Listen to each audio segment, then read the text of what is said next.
Hello everyone. ఏపీలో liquor scam ఎంత sensational అయిందో మనందరికీ తెలిసిందే. అయితే మిథున్ రెడ్డి గారు 10 రోజుల్లో చక్రం తిప్పి చాలా ఈజీగా తప్పించుకున్నట్టు కూడా తెలుస్తుంది. సో ఒకసారి దీని గురించి విశ్లేషణ తీసుకుందాం. ప్రస్తుతం మనతో పొలిటికల్ అనలిస్ట్ సిఎస్ రావు ఉన్నారు. వెల్కమ్ చెప్దాం. Hello sir. Hello sir, issue గురించి మీ ఒపీనియన్ ఏంటి సార్? ఇప్పుడు లోద్రా వాదనలు చాలా బలంగా వినిపిస్తున్నాడు. లిక్కర్ స్కామ్లో చాలా ఆధారాలు ఉన్నాయి. మిథున్ రెడ్డి దీంట్లో ఇన్వాల్వ్ అయి ఉన్నాడు అని చెప్పడానికి ఆధారాలు పుష్కలంగా ఉన్నాయి. కాబట్టి అతను బెయిల్ రద్దు చేయండి అనేది ఆయన వినిపిస్తున్నటువంటి వాదనలు. ఎక్కడ వినిపించాడు? ఆయన హైకోర్టులో వినిపించాడు. ఓకే. ఏసీబీ కోర్టు బెయిల్ ఇచ్చింది ఎవరికి? మిథున్ రెడ్డికి. ఏసీబీ కోర్టు ఇచ్చినటువంటి బెయిల్ని రద్దు చేయాలి, అది టెక్నికల్గా చెల్లదు అనేటువంటి వాదనలని సిద్ధార్థ రుద్ర వినిపించారు. యాక్చువల్గా ఆయన చెప్తున్న దాని ప్రకారం ఏంటంటే, మిథున్ రెడ్డి లిక్కర్ స్కామ్లో ఉన్నాడు అనడానికి గూగుల్ టేక్అవుట్ ఇన్ఫర్మేషన్ ఉంది. ఓకే. అలాగే 161, 164 స్టేట్మెంట్స్ ఉన్నాయి. మరి ఈ స్టేట్మెంట్స్ ప్లస్ గూగుల్ టేక్అవుట్ ఇన్ని ఆధారాలు ఉండి వాటికి సంబంధించినటువంటి ఇన్ఫర్మేషన్ని ఛార్జ్షీట్లో కూడా పొందువచ్చారు. అయినప్పటికీ ఏసీబీ కోర్టు రెగ్యులర్ బెయిల్ ఎలా ఇస్తుంది అనేది ఒక టెక్నికల్ పాయింట్. 2, తాత్కాలిక బెయిల్కి రెగ్యులర్ బెయిల్కి మధ్య కేవలం 10 రోజులు గ్యాప్ ఉంది. ఓకే. 10 రోజుల్లోనే మీరు రెగ్యులర్ బెయిల్ ఎలా ఇస్తారు? తాత్కాలిక బెయిల్ ఇచ్చేటప్పుడు ఎందుకు తాత్కాలిక బెయిల్ ఇచ్చారు, రెగ్యులర్ బెయిల్ ఎందుకు ఇవ్వలేదు? తాత్కాలిక బెయిల్ ఇవ్వాల్సిన అవసరం వచ్చిందంటే ఛార్జ్షీట్ చూస్తే ఇన్వాల్వ్మెంట్ కనిపిస్తుంది, లిక్కర్ స్కామ్లో ఇన్వాల్వ్మెంట్ కనిపిస్తుందని చెప్పి భావించినటువంటి ఏసీబీ కోర్టు తాత్కాలిక బెయిల్ కండిషన్స్ మీద ఇచ్చింది. అది కూడా ఎలా ఇచ్చింది? ఉపరాష్ట్రపతి ఎన్నికల సందర్భంగా ఓటు వేయటానికి అభ్యర్థిస్తే అప్పుడు కొన్ని కండిషన్స్ మధ్య తాత్కాలిక బెయిల్ మంజూరు చేసింది ఏసీబీ కోర్టు. ఆ ఓటింగ్ అయిపోయిన తర్వాత, ఉపరాష్ట్రపతి ఎన్నికల్లో ఓటింగ్ అయిపోయిన తర్వాత జైలుకి వచ్చారు. ఆయన సరెండర్ అయ్యారు, జైల్లోకి వెళ్ళిపోయిన తర్వాత 10 రోజులు కూడా గడవక ముందే రెగ్యులర్ బెయిల్కి ఇస్తే, ఈ రెగ్యులర్ బెయిల్ మీరు ఎలా ఇస్తారు?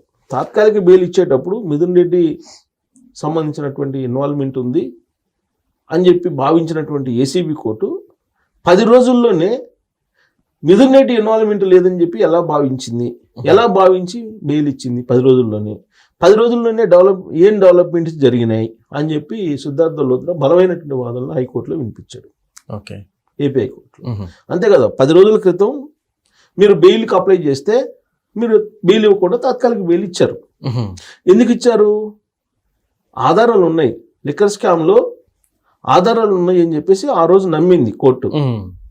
10 రోజుల క్రితం నమ్మి తాత్కాలిక బెయిల్ ఇచ్చింది, మళ్ళీ సరెండర్ కమ్మంది కోర్టులో. ఓకే.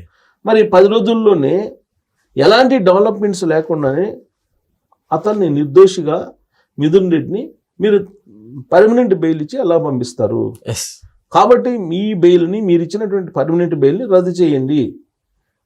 టెక్నికల్గా తప్పు చేస్తున్నారు మీరు, కోర్టుకి అధికారం లేదు, 10 రోజుల లోపల రెగ్యులర్ బెయిల్ ఇచ్చేటువంటి అధికారం లేదు చట్ట ప్రకారం అనేటువంటి వాదనలు నేను బలంగా సిద్ధార్థ రుద్ర వినిపించారు. దీని వెనక ఎవరైనా ఉన్నారనుకోవచ్చారు సార్? ఇప్పుడు అది కోర్టులో ఆయన చెప్పలేరు కదా. కోర్టు ఎప్పుడు కూడా మౌఖికంగా ఏం మాట్లాడినా కానీ పట్టించుకోదు. ఆన్ రికార్డ్ ఆధారాలు కావాలి. ఆన్ రికార్డు మనం ఏదైతే వాదనలు వినిపిస్తామో ఆ వాదనలకి సమానమైనటువంటి, ఆ వాదనలకి బలం చేకూర్చేటువంటి డాక్యుమెంటేషన్ అడుగుతుంది. డాక్యుమెంట్ ఉండాలి కోర్టుకి. ఓవరాల్గా ఇన్ని వాదనలన్నీ చేసుకోవచ్చు, ఇన్ని కామెంట్లన్నీ చేసుకోవచ్చు, ఇన్ని ఆరోపణలను చేయొచ్చు. కానీ దానికి సంబంధించిన డాక్యుమెంట్ని చూపించకపోతే చర్యలు తీసుకుంటుంది అడ్వకేట్ మీద. ఓకే. సో కాబట్టి సిద్ధార్థ రుద్ర కానీ లేదా ఇంకొకళ్ళు కానీ ఎవరైనా సరే వాదనలు వినిపించేటప్పుడు ఆ వాదనలకి అనుగుణమైనటువంటి ఎవిడెన్స్ కావాలి.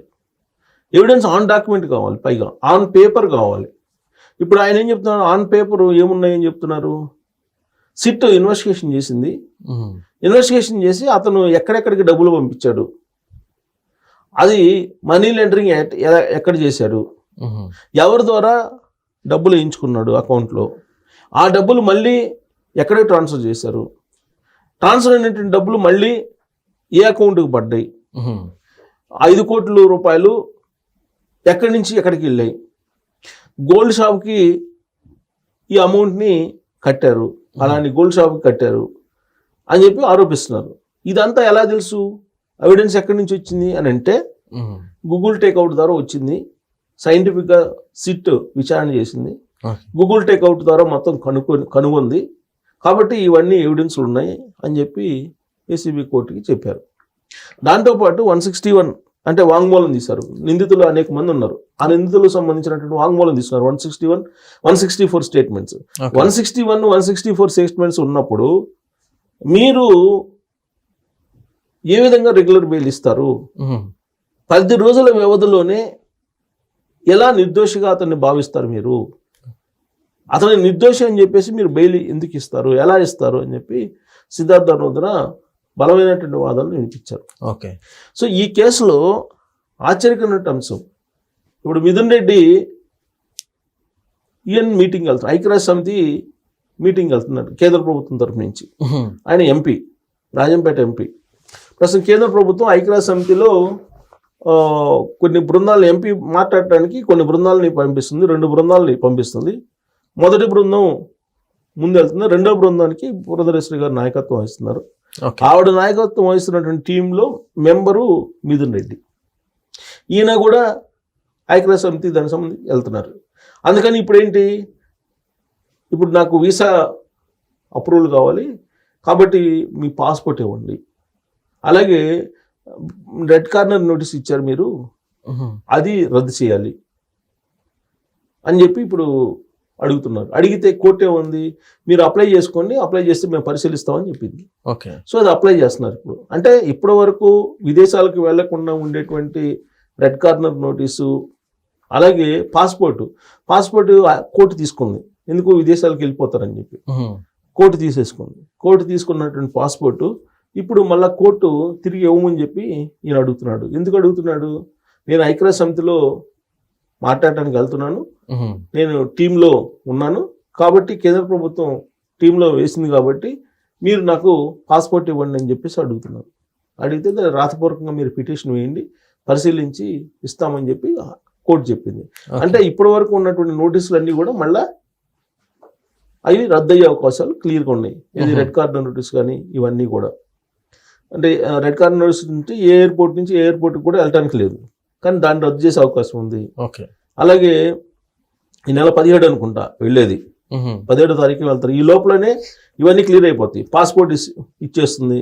ఈ డెవలప్మెంట్స్ ఎలా జరుగుతున్నాయి అనుకూలంగా మిథున్ రెడ్డి గారికి అని అంటే, అసలు ఢిల్లీలో ఈయన్ని యుఎన్ అంటే ఐక్యరాజ్య సమితికి వెళ్ళడానికి ఏర్పాటైనటువంటి బృందంలో ఈయన పేరు ఉన్నప్పుడు ఇతని మీద క్రిమినల్ కేసులు ఉన్నాయి. ఆల్రెడీ లిక్కర్ స్కామ్ ఉంది, లిక్కర్ స్కామ్ కేసు నడుస్తుంది, ప్రస్తుతం బెయిల్ మీద ఉన్నాడు. ఇతను మెంబర్గా ఎలా వేస్తారని చెప్పేసి అడిగినప్పుడు బీజేపీకి సంబంధించినటువంటి ఒక లీడర్ ఢిల్లీలో తెలుగుదేశం పార్టీ ఎంపీల మీద కేసులు లేవా, మీ పార్టీ అధినేత చంద్రబాబు నాయుడు గారి మీద కేసులు లేవా, ఆయన బెయిల్ మీద కదా ఉంది అని చెప్పేసి ఒక బీజేపీ కీలకమైనటువంటి ఎంపీ వ్యాఖ్యానించాడని చెప్పి తెలుస్తుంది. ఇది ఈ నియామకం అప్పుడు.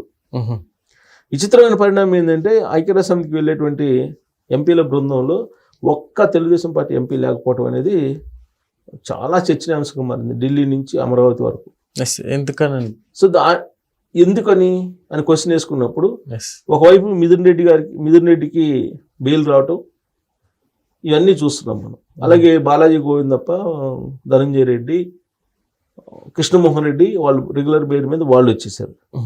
వాళ్ళతో పాటు ఇంకొంతమంది వచ్చేసారు. ఇప్పుడు మిథున్ రెడ్డి వచ్చేసాడు. ఈ మిథున్ రెడ్డి బెయిల్ని బేస్ చేసుకుని మిగతా వాళ్ళు కూడా వచ్చే అవకాశం ఉంది. చెవిరెడ్డి భాస్కర్ రెడ్డి వీళ్ళు కూడా నెక్స్ట్ వీక్లో వచ్చే అవకాశం ఉంది. 10వ తారీఖు ఏదో యూరింగ్ ఉన్నట్టుంది.